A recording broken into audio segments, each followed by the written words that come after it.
हर हर महादेव। देवों के देव महादेव। जय गणेश शिव ओम। नमस्कार दोस्तों। एपिसोड का शीर्षक शिवजी का दुख और क्रोध। एपिसोड की शुरुआत। नारद मुनि नंदी को समझाते हैं। महादेव दो रूपों में बंटे हुए हैं।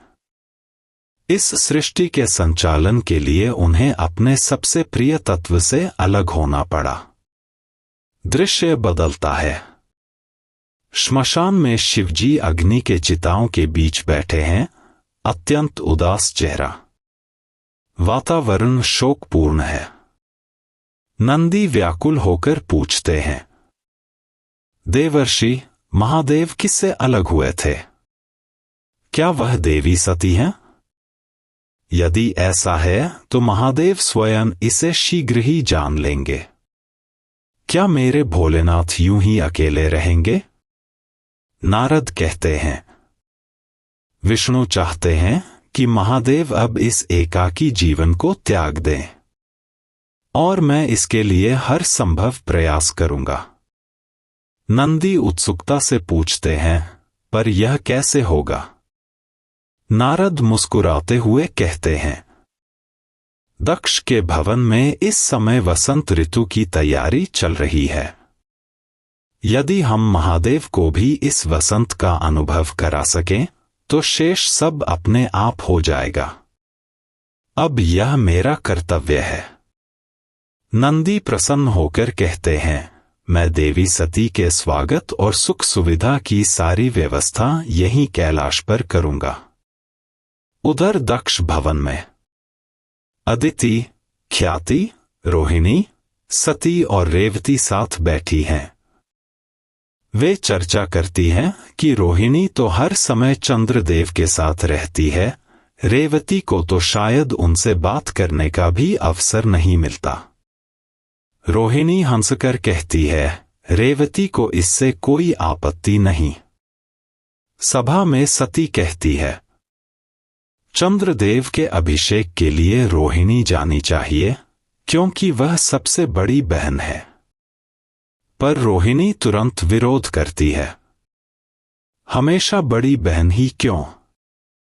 कभी छोटी को भी तो अवसर मिलना चाहिए। मैं भी उसकी पत्नी हूं।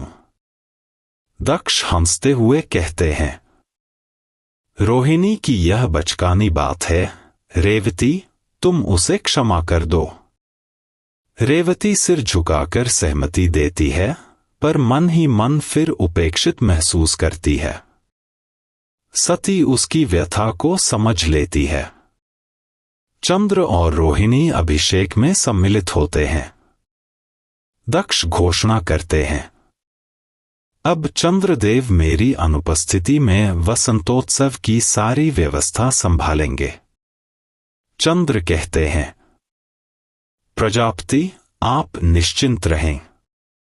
मैं इस उत्तरदायित्व को पूर्ण निष्ठा से निभाऊंगा। दक्ष अपनी बेटियों से कहते हैं, तुम सब भी चंद्र की सहायता करोगी। तुम्हारे चेहरों की मुस्कान मेरे निर्णय पर विश्वास दिखाती है। इसके बाद दक्ष कहते हैं, अब मुझे यज्ञ महामंडल की तैयारियों में लगना होगा। यज्ञ के लिए 64 नदियों का जल आवश्यक है। तुम सब विभिन्न नदियों से जल लाओगी, और सती तुम सरस्वती नदी से जल लेकर आना। बहनें हंसती खिलखिलाती निकलती हैं। रोहिणी कहती है, हम सब एक ही नदी से क्यों न जल ले आए? ख्याति छेड़ती है, क्यों? ताकि तुम चंद्रदेव के पास से दूर न जाओ। सब हंस पड़ती हैं। कैलाश पर दृश्य। नंदी शिवजी के लिए फल धो रहे हैं। वे बुदबुदाते हैं, भोलेनाथ सबकी चिंता करते हैं, पर कोई उनकी चिंता नहीं करता। पर उनका सेवक आज उनसे ये अवश्य पूछेगा कि उनके मन में इतना दुख क्यों है। तभी शिवजी प्रकट होते हैं। नंदी आश्चर्यचकित होकर कहते हैं, आप इतनी जल्दी समाधि से लौट आए? आप तो महीनों बाद लौटते हैं। शिवजी मौन रहते हैं। नंदी उन्हें फल और जल अर्पित करते हैं, पर शिवजी दोनों अस्वीकार कर देते हैं। नंदी पूछते हैं, प्रभु, आप इतनी शीघ्र कैसे लौट आए? शिवजी गंभीर स्वर में कहते हैं, समाधि कोई स्थान नहीं, एक द्वार है। आत्मबोध ही समाधि है। जीवन से मृत्यु तक, अस्तित्व से अनस्तित्व तक का मार्ग ही समाधि है। पर आज कुछ हुआ। ऐसा लगा मानो मुझ में कुछ हलचल है। मैं स्वयं को पहचान नहीं पा रहा था। नंदी विनम्र स्वर में कहते हैं, आप आदिनाथ हैं, सर्वज्ञ हैं। आप ही उस भावना का अर्थ जानते होंगे।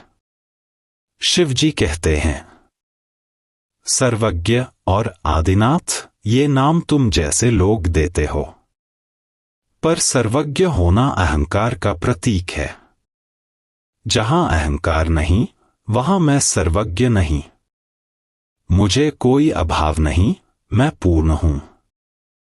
नंदी धीरे से कहते हैं, आप उस भावना को अपने जीवन में आने ही नहीं दे रहे। नारद मुनि ने मुझे सब बताया है। यह सुनकर शिवजी का चेहरा क्रोध से कठोर हो जाता है। नारद जो भी कहें, क्या तुम सब उस पर विश्वास कर लोगे? ऐसी भावनाओं का मेरे जीवन में कोई स्थान नहीं। यह सिर्फ एक घटना थी। यह मेरी साधना या तपस्या को प्रभावित नहीं करेगी। मुझे किसी की आवश्यकता नहीं। भूत, वर्तमान और भविष्य तीनों काल मुझ में समाये हैं। वे आते जाते रहेंगे, पर मुझे स्पर्श नहीं कर सकते, क्योंकि मैं ही महाकाल हूं। शिवजी ने नेत्र मूंद लिए। नंदी पछताते हैं, मैंने प्रभु को क्रोधित कर दिया। मुझे क्षमा करें। अब मैं कभी देवी सती का नाम नहीं लूंगा। प्रिकैप, अगले एपिसोड की झलक। दक्ष प्रसूति से कहते हैं, मैंने चंद्रदेव को वसंतोत्सव की सारी जिम्मेदारी दी है। तुम सती का विशेष ध्यान रखना। सोच रहा हूं, सती अब तक जल लाने क्यों नहीं लौटी? दृश्य बदलता है। सती वन में सरस्वती नदी से जल भर रही होती है। तभी आकाश में बिजली कौंधती है और दूर से वीणा की मधुर ध्वनि सुनाई देती है। शिवजी वन में वीणा बजा रहे हैं, शांत, स्थिर, दिव्य।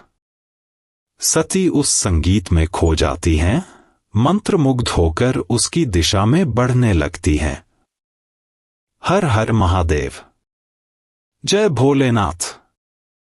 प्यार और शुभकामनाएं। शिव ओम। आपका कीमती समय निकालकर इतना लंबा अपडेट सुनने के लिए धन्यवाद।